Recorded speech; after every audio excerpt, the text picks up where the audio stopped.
Apa tu? Apa tu? Assalamualaikum semua. Hari ni aku planning dengan member aku nak mancing dekat Pantai Remis, Kuala Selangor. Macam biasa, aku dah berceras nak ke Pantai Remis ni makan masa lebih kurang 1 jam dalam 60 km. Tak apa, jauh pun jauh lah. Semangat memancing punya pasal, aku dedah juga. Sampai dekat Pantai Remis, aku nampak ada satu kedai, jadi aku singgah dulu untuk breakfast. Mesti makan dulu sebelum mancing. Kalau mancing pantai, aku mesti nak kena cari umpan umpun-umpun. Nasib baik ada jual tak jauh dengan Pantai Remis ni. Sebelum sampai spot mancing, aku lalu dekat depan pasar tani. Ramai juga orang yang singgah pergi pasar tani. Mesti macam-macam ada jual kan. Aku tengok-tengok dulu kawasan Pantai Remis ni macam mana.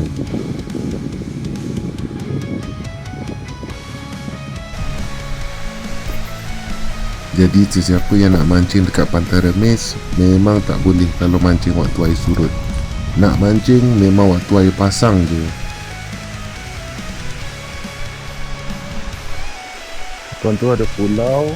Tak tahu pulau apa. Macam pulau Jemur. Banyak pulau depan ni.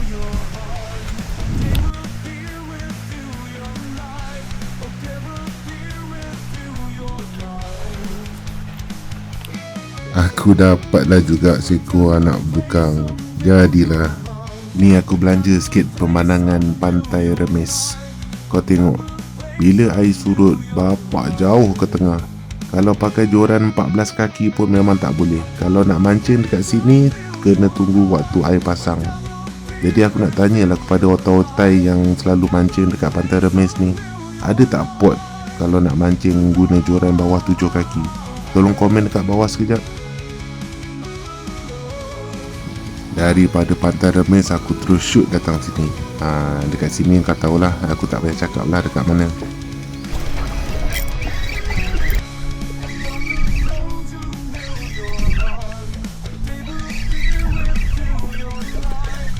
Buka.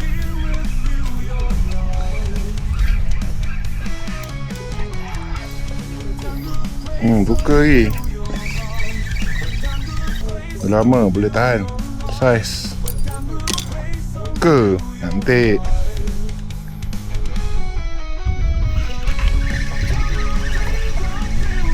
Okey, aku nak share sikit. Kebiasaannya sepanjang aku mancing dekat kawasan tebing macam ni, tepi pantai, aku suka pakai teknik Apollo 3 mata. John.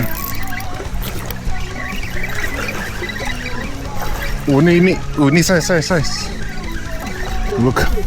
Bukan besar.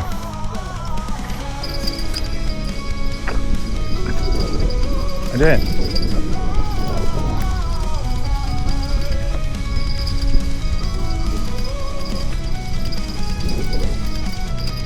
Apa tu? Oh, ikan yu.